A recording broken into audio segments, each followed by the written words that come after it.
Nada, muchísimas gracias a ti, Pablo, Oriol, por invitarme a la ponencia en esta jornada de movilidad eléctrica, que siempre es un placer. Y además compartir tema pues, con un montón de ponentes de diversas empresas y de diversos países, lo cual está fenomenal.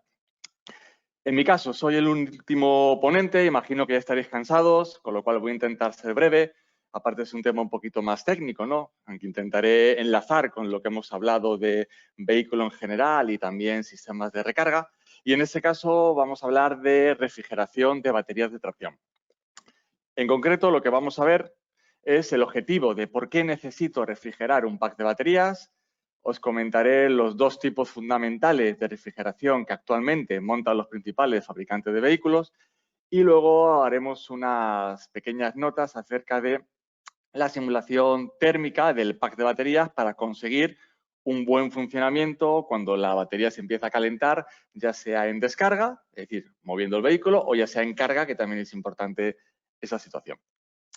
Para eso, el objetivo de refrigerar, pues os he puesto en pantalla el datasheet resumido de una de las celdas más famosas que monta Tesla. Bueno, ya cambió al siguiente tamaño, pero hasta hace muy poquito eran las que montaba y de hecho muchos fabricantes las siguen montando.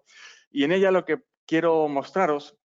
es estas curvas de aquí, en donde podemos ver en el eje vertical el voltaje de la pila en cada instante y en el eje de las X su capacidad, en este caso de descarga en miliamperios por hora. Y cómo va influyendo la temperatura a la hora de aumentar o disminuir esa capacidad de descarga.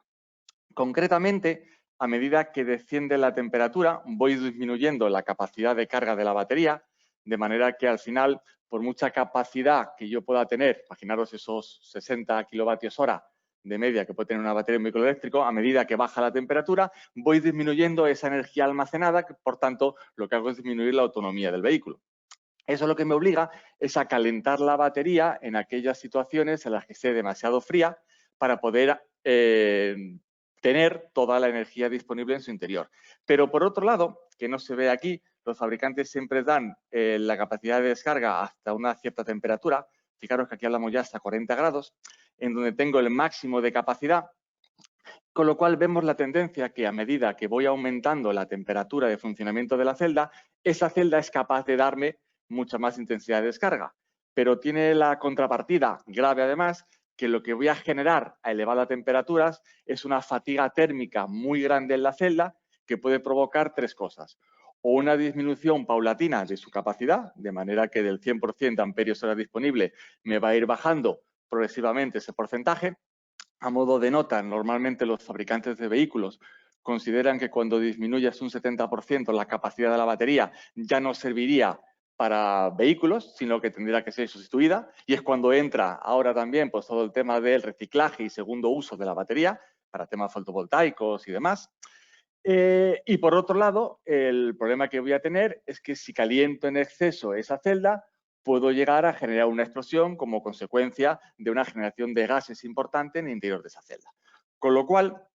el objetivo de diseño de cualquier sistema de refrigeración va a estar basado en la implementación de un sistema VTMS, por si lo veis en algún tipo de libro o literatura en general, que es el Battery Thermal Management System. Y lo que hace ese sistema es intentar mantener la temperatura de la celda en un intervalo comprendido entre 15 y 40 grados. Habitualmente, los fabricantes van a evitar que la celda de litio llegue hasta 40 grados, por tanto, van a marcar límites en torno a los 30 a 35 grados. Imagino que muchos sabéis, y si no, pues os lo comento, que a la hora de monitorizar la temperatura de un pack de baterías, nadie va a monitorizar celda a celda. Imaginaros un vehículo de Tesla, un Model S, por ejemplo, que monta más de 7.000 pilas. No es factible controlar 7.000 pilas a la vez por la cantidad de cables y termistores que harían falta. Con lo cual, los fabricantes lo que hacen es situar una serie de sensores de temperatura, una serie de resistencias NTC, durante o dentro del pack de baterías en diversas zonas, a partir de las cuales son capaces de identificar cuáles son los gradientes térmicos en su interior y poder saber a qué temperatura se está tendiendo cada una de las celdas y poder limitarla por medio de ese sistema de refrigeración. Una cosa muy importante, aparte de que no se alcance la temperatura máxima del pack, es que no haya deltas de T, por si lo veis en algún sitio, es decir, gradientes de temperatura excesivos entre unas zonas de la batería y otras. Y cuando hablamos de excesivos, para que tengáis un orden de magnitud, estamos hablando de 3-4 grados de diferencia entre la parte central del pack de baterías, que va a ser la parte más caliente, y cualquiera de las esquinas del pack, que va a ser la parte menos caliente. Por tanto, el conseguir esa homogeneidad térmica en la batería es uno de los mayores retos a los que se enfrentan prácticamente todos los fabricantes de baterías y, por ende, todos los fabricantes de vehículos. En consecuencia, podemos decir que un sistema de refrigeración deberá calentar el pack en los momentos del arranque y cuando las temperaturas sean demasiado bajas para poder situarlo en torno a unos 10 o 15 grados, refrigerar el pack para que no sobrepase esos 30-35 grados medidos en los termistores y además ser capaz de regular el sistema de refrigeración para que no haya gradientes de temperatura o diferencia de temperatura en diversos puntos de la batería que puedan superar ese rango entre 3 y 4 grados. Y un matiz importante es que esto lo tenemos que controlar en descarga, cuando el vehículo se está moviendo, pero también en carga. Es decir, en toda la sesión de hoy hemos estado hablando de cargas y todo el mundo tiene en mente pues, las mejoras que genera una carga continua, pero claro, si tú calientas demasiado la celda en carga, el BMS de la batería te va a cortar la carga, con lo cual no vas a poder cargarla. Es decir, que el sistema de refrigeración deberá estar en funcionamiento cuando estés cargando la batería a fin de monitorizar esa temperatura y evitar pues, que llegues al máximo de temperatura, que en carga suele estar a 40 grados, y que no te la corte. Bien, ¿qué tipos de refrigeración usan los principales fabricantes de automóviles a día de hoy? Pues tenemos dos grandes bloques, la refrigeración por aire y la refrigeración por líquido, ya sea directa o indirecta, que comentaremos ahora. La refrigeración por aire, que comenzó, como casi todos sabéis, con el Prius, con el Toyota, que era vehículo híbrido, con una batería, en este caso, de hidruro de níquel de casi 9 kilovatios hora, pues era bastante eficiente debido pues, a que no tenía grandes cargas térmicas que superar en la batería. Y la refrigeración por aire empezó a coger mala fama porque todo el mundo consideramos que no es la mejor solución para refrigerar baterías. Pero fijaros que hace nada, unos meses tan solo, Lexus ha sacado su SUV, el UX300e, con una batería de casi 55 kilovatios hora, en donde tiene una refrigeración por aire. Con lo cual, eso te hace pensar que a lo mejor no es tan mala la refrigeración por aire, sino que va a depender del uso que le des a la batería, de los perfiles de descarga, que luego hablaré de ellos, que tenga ese tipo de vehículos y sobre todo de la tipología de las celdas a la hora de generar o permitir una determinada intensidad de descarga. Por otro lado, tenemos los sistemas de refrigeración habituales en prácticamente todos los fabricantes de vehículos. Aquí os pongo la imagen más famosa, que es el Tesla, en este caso el Model S, en donde vemos que la batería va a estar refrigerada, fijaros aquí, cada uno de los módulos, por un serpentín que va a rodear todas las celdas. Ese sistema está patentado, en este caso, por Tesla. Y ese líquido refrigerante, que es igual al que tengo en un sistema de vehículo de combustión, es decir, una solución de glicol al 50% en agua, lo que hace pues, es retornar o hacer una circulación a través de un radiador, en este caso son de poquita potencia de refrigeración, para volver ya frío otra vez al pack de baterías y poder absorber el calor que está generando en las celdas. ¿De acuerdo? Y por otro lado, tenemos un sistema nuevo en el cual casi todos los fabricantes ya están trabajando y hay bastantes prototipos y de hecho en España ya hay varias empresas que están trabajando sobre ello, en las cuales se intenta trasladar el concepto de la refrigeración por aire, en donde el aire está en contacto directo con la celda y utilizar un líquido dieléctrico, es decir, que no es conductor de la electricidad, pero que sea altamente conductor térmico, para embeber las celdas, fijaros en esta imagen de abajo, embeber las celdas y poder refrigerar muchísimo mejor y muchísimo más rápido. Este fluido, fijaros, este líquido, puedo conectarlo nuevamente a un radiador de manera que lo pueda refrigerar y, por tanto, potenciar aún más el sistema de refrigeración de las celdas. En este tipo de refrigeración directa, distinguimos lo que hemos comentado ahora, ese líquido dieléctrico, en donde 3M dispone de uno que están probando un montón de empresas, el MOVEC 7200, en los cuales se están consiguiendo bastantes buenas eficiencias y eficacias en el sistema. ¿Qué ocurre? Que a día de hoy implica un mayor coste de fabricación y todavía no es lo suficientemente robusto como para pasarlo de la fase experimental a la fase productiva. pero hay bastantes avances, con lo cual en breve quizás veamos algún tipo de vehículo que ya lleve ese sistema. Y por otro lado, también se está investigando la opción de, en vez de embeber las celdas en un líquido dieléctrico, hacerlo en una resina dieléctrica. Entonces, esa resina, a nivel de fugas y demás, pues ya no va a tener problema porque es algo semilíquido o semigel. Y la ventaja que tiene es que, o mejor dicho, la desventaja es que al no ser un líquido,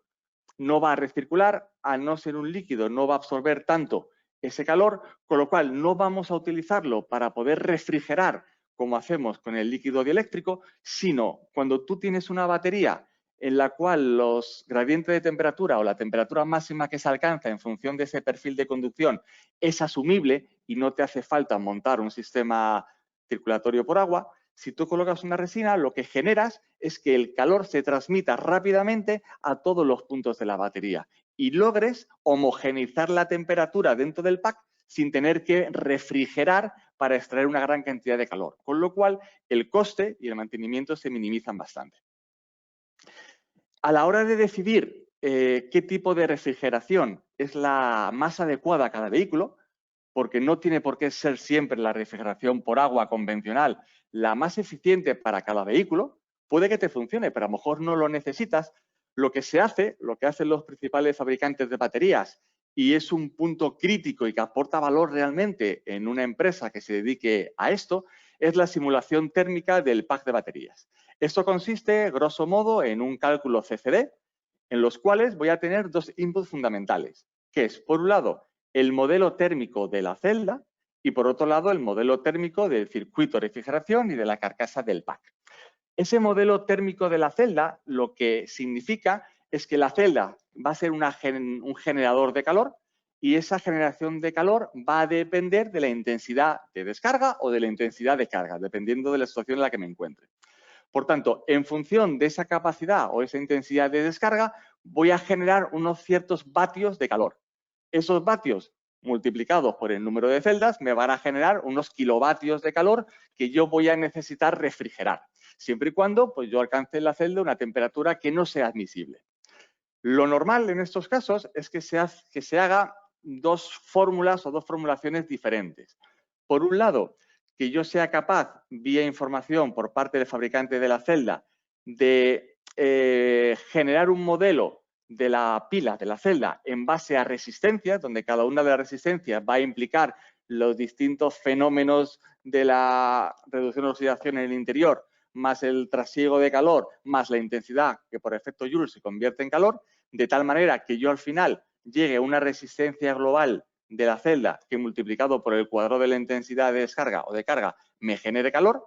con lo cual yo lo meto en mi modelo numérico del CFD y soy capaz de tener, grosso modo, y luego teniendo que validarlo por la parte empírica para que realmente confirme que mi estimación del modelo térmico es adecuado, yo pueda calcular cómo se comporta cada celda. O bien, yo puedo hacer un ensayo empírico en el cual, fijaros en este gráfico, que es muy ilustrativo, en función de la capacidad de descarga, medir cuánto calor está generando cada celda. Os pongo esta gráfica porque es muy ilustrativa, ya que en el eje vertical vemos el calor generado en vatios y en el eje horizontal vemos la capacidad medida en Cs.